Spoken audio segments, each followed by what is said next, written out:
Desde 2019, com a implementação no Código de Processo Penal dos artigos que regulam a cadeia de custódia do vestígio, especificamente os artigos 158-A, B, C, D, E e F, que os institutos oficiais de perícia em todo o Brasil precisam realizar adequações em seus processos para ficarem, vamos dizer assim, aderentes à nova legislação. Não que a cadeia de custódia já não fosse obrigatória. É claro que era. Contudo, pelo fato de não haver legislação clara e completa acerca do tema, havia margem para interpretações que, na prática, na maioria dos casos, permitiam procedimentos não homogêneos e simplificados. Bem, não é mais assim. A cadeia de custódia agora é clara e possui requisitos bastante rigorosos. Eu analisei a legislação e constatei 3 pontos críticos que, se não forem muito bem operacionalizados, podem gerar problemas gravíssimos e até mesmo invalidar uma prova. Eu vou mostrar quais são esses pontos, mas antes vou explicar o que é cadeia de custódia do vestígio para aqueles que ainda têm dúvidas. Vamos lá, não é complicado. Observem a figura aqui.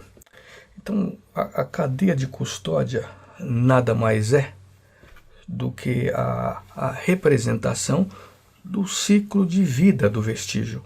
O ciclo de vida do vestígio é uma sequência de etapas que compõem sua cadeia de custódia, certo? Então, eu fiz uma definição bastante simplificada aqui. Uma sequência cronológica, portanto, uma sequência no tempo de etapas a qual o vestígio é submetido ao longo de sua vida, ao longo do seu ciclo de vida, desde seu reconhecimento, em regra na cena do crime, até seu descarte por determinação judicial. O que se pretendeu com a inclusão da cadeia de custódia na legislação processual penal? Ora, se pretendeu normatizar, padronizar a cadeia de custódia, de forma que se pudesse ter certeza absoluta de que o vestígio descartado é exatamente o vestígio reconhecido. Especificamente, o artigo 158-B indicou 10 etapas que precisam necessariamente ser registradas na vida do vestígio. Não são somente essas 10 etapas. Primeiro, que essas 10 etapas podem se repetir. Segundo, que pode haver outras etapas relevantes no caso concreto, tá bem? Mas o legislador elegeu 10 etapas que necessariamente precisam ser registradas. E quais são? Eu coloquei aqui. Nós temos, primeiro, o reconhecimento, perfeito, na medida em que o vestígio é reconhecido no local do crime, certo? O isolamento daquele local, a fixação do vestígio no local, ou seja, o posicionamento do vestígio em relação aos outros elementos constatados, a coleta do vestígio, o acondicionamento logo depois da coleta, o transporte até um instituto de perícia, o recebimento no instituto de perícia, depois do processamento, os exames laboratoriais, o armazenamento. Aí eu coloquei reticências aqui, certo? Porque indicando que isso aqui pode se repetir, depois de armazenado, ele pode ser novamente transportado para um outro laboratório para fazer novos exames, e assim sucessivamente, até o descarte. Cada uma dessas etapas precisa ser registrada. Mas eu disse para vocês, agora que a gente já entendeu o que é cadeia de custódia, eu vou voltar no foco inicial, que eu constatei 3 pontos críticos, sensíveis, pontos que merecem a nossa atenção nesse processo. Pontos complexos e que, se falharem, poderão levar a problemas gravíssimos, até mesmo a invalidação da prova. Eu vou dizer quais são eles agora. Aqui eu simplesmente repeti em vermelho as etapas que podem acontecer novamente. Mostrei que isso aqui é cíclico. E aí eu incluí aqui cadeia de custódia externa e interna. Por que eu coloquei externa e interna e não é uma cadeia de custódia só? Mas eu vou mostrar para vocês que pode haver a etapa externa e a etapa interna. Pode haver. E quando há, surge o nosso primeiro ponto crítico. Eu vou mostrar aqui. Então eu dividi aqui, perfeito? O vestígio é coletado na cena do crime. Passa por todas essas etapas até o descarte.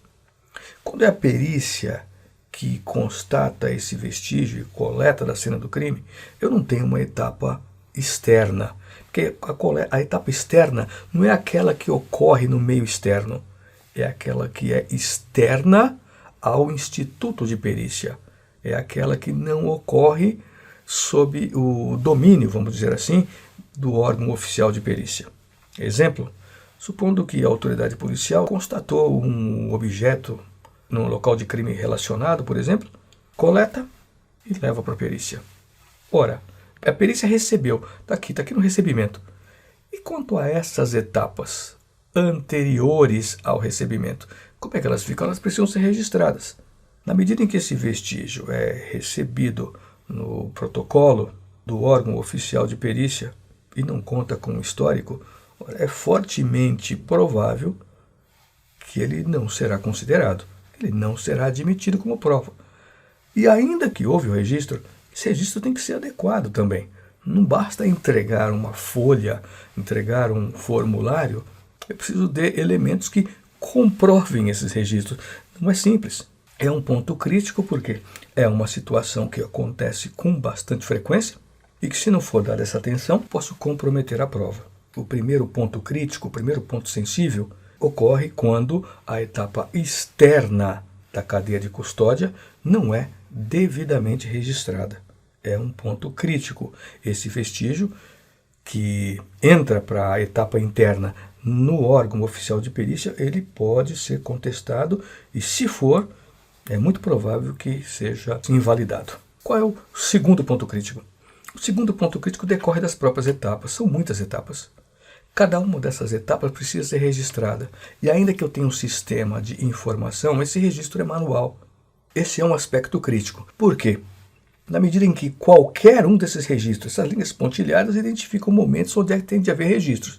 Na medida em que não houver registro de uma dessas etapas, quaisquer delas, o vestígio poderá ser contestado.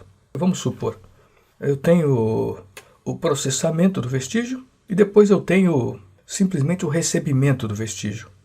Ora, mas depois de processado, pressupõe-se que ele tem que ser armazenado.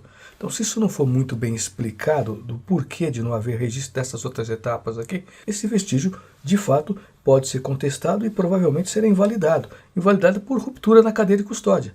Entre o processamento e o recebimento tem um momento em que esse vestígio não estava custodiado. Então, houve ruptura na cadeia de custódia. Então, segundo problema, não vou dizer segundo problema, segundo ponto crítico, certo?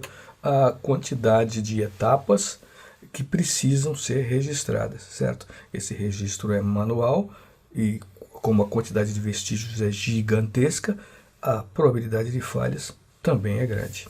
O terceiro ponto crítico é indireto, tendo em vista a quantidade de etapas que precisam ser registradas e mesmo a quantidade de informações que precisam ser gravadas para cada uma dessas etapas, é imprescindível que haja um sistema de informação para operacionalizar esse processo. Ninguém tem dúvidas disso. No entanto, na medida em que eu tenho um sistema de informação que controla a cadeia de custódia, e ele é imprescindível, eu também gero um problema.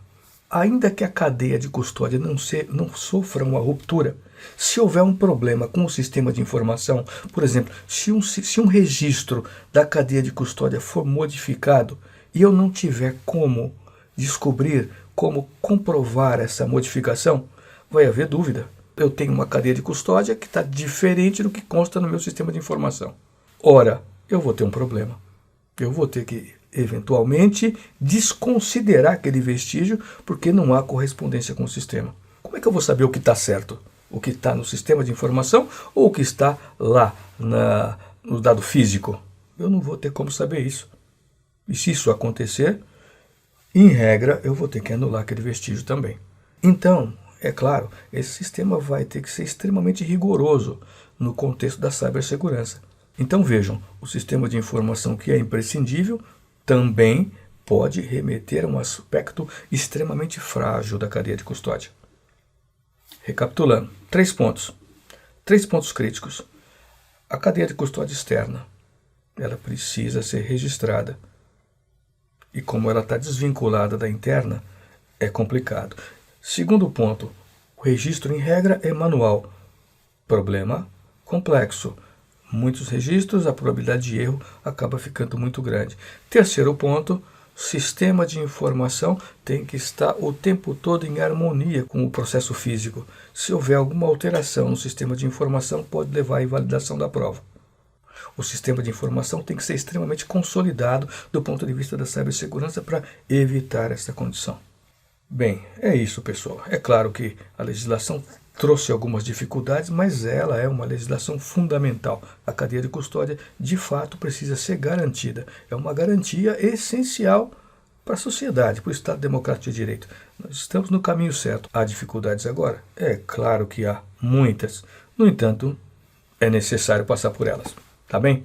Espero que vocês tenham gostado do vídeo. Se houver qualquer dúvida, deixa nos comentários. Eu respondo rapidamente. Até a próxima, pessoal.